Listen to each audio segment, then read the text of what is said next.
करें तो पहले निफ्टी की तरफ देखते हैं, 80 से 90 अंक ऊपर कारोबार कर रहा है। इसके अलावा निफ्टी बैंक की तरफ देखें तो करीब करीब 200 से 200 अंकों के आसपास की तेज़ी दिख रही है।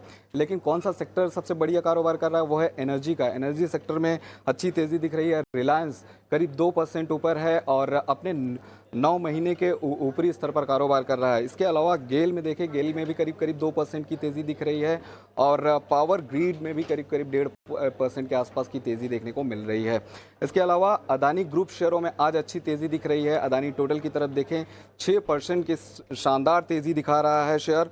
अदानी इंटरप्राइजेज में करीब करीब 3% की तेज़ी दिख रही है और अदानी ग्रीन और अंबुजा सीमेंट भी हरे निशान में कारोबार कर रहे हैं। वॉल्यूम कहाँ ज़्यादा है इसकी बात कर लेते हैं। त्रिवेणी टर्बाइन का शेयर जो है पॉजिटिव एक्शन दिख रहा है शेयर में और औसत जो है वॉल्यूम जो है औसत से करीब 5 गुना ज़्यादा देखने को मिल रहा है। गुजरात गैस भी 5% ऊपर कारोबार कर रहा है और यहाँ भी औसत से 4 गुना ज़्यादा वॉल्यूम देखने को मिल रहा है।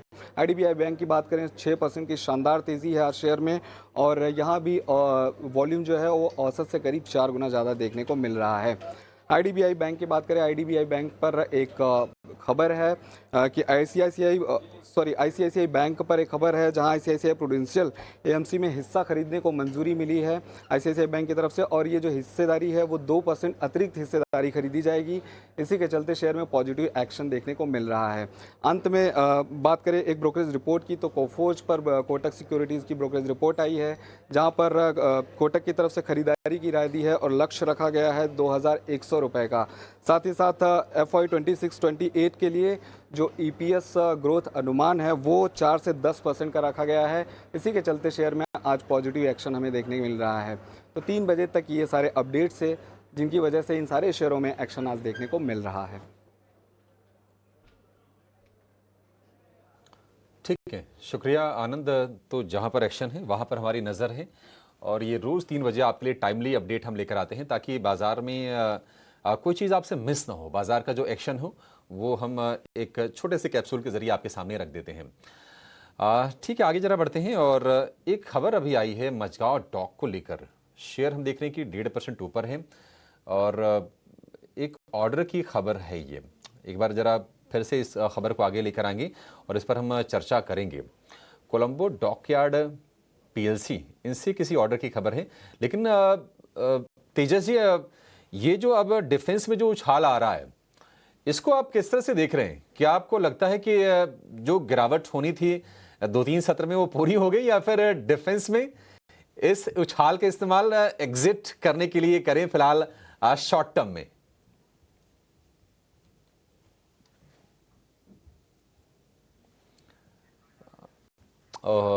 ठीक है, तेजस जी हमारे साथ नहीं है। राजेश जी, आप ही व्यू दीजिए, डिफेंस में करना क्या है? 2-3 सत्र में हल्की सी मुनाफा वसूली आई और फिर से रफ्तार पकड़ते हुए दिख रहे हैं शेयर। ये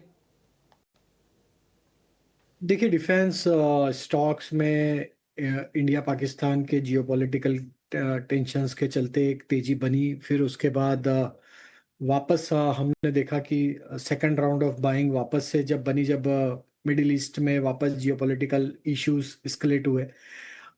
हमें लगता है थोड़ा प्रॉफिट टेकिंग जरूर हायर साइड से बनते हुए दिखा है क्योंकि स्टॉक्स में एक काफी बड़ी रैली पिछले कुछ हफ्तों में बनते हुए दिखी थी।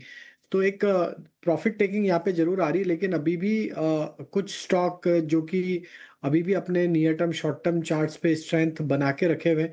तो हमें लगता है कि वहाँ अभी भी अपॉर्चुनिटी और मोमेंटम कंटिन्यू होगा। मझगांव डॉक का अगर स्ट्रक्चर देखें तो अब ये करेक्शन में 50-डे मूविंग एवरेज के नीचे फिसलते हुए दिख रहा है। तो थोड़ा वीकनेस यहाँ पे और बन सकता है। डाउन साइड में इसका जो मेजर सपोर्ट अभी नियर टर्म चार्ट पे दिख रहा है वो करीब है 3000 के आसपास। तो वहां तक करेक्ट हो सकता है। बट बाकी अगर हम दूसरे डिफेंस स्टॉक्स की बात करें तो हमें लगता है भारत इलेक्ट्रॉनिक्स अभी भी एक स्ट्रेंथ को होल्ड करते हुए देखने को मिला है। जब तक ये 400-405 के ऊपर बना हुआ है, यहाँ पे हमें लगता है कि एक अपमूव के चांसेस यहाँ पे फिर बनते हुए दिखेंगे। वहीं अगर हम देखें तो भारत डायनामिक्स को भी देखें तो एक करेक्शन के बाद वापस यहाँ पे बाइंग इंटरेस्ट आज लौटा है। तो मिक्स बिहेवियर है। बट ओवरऑल अगर बास्केट देखें डिफेंस सेक्टर की तो लॉन्ग टर्म और मीडियम टर्म स्ट्रक्चर अभी भी बुलिश है। तो बाय ऑन डिप्स की ही रणनीति रहेगी। थोड़ी गिरावट अगर बढ़ती है तो वो एक अपॉर्चुनिटी होगी वापस बाय करने के लिए डिफेंस स्टॉक्स में।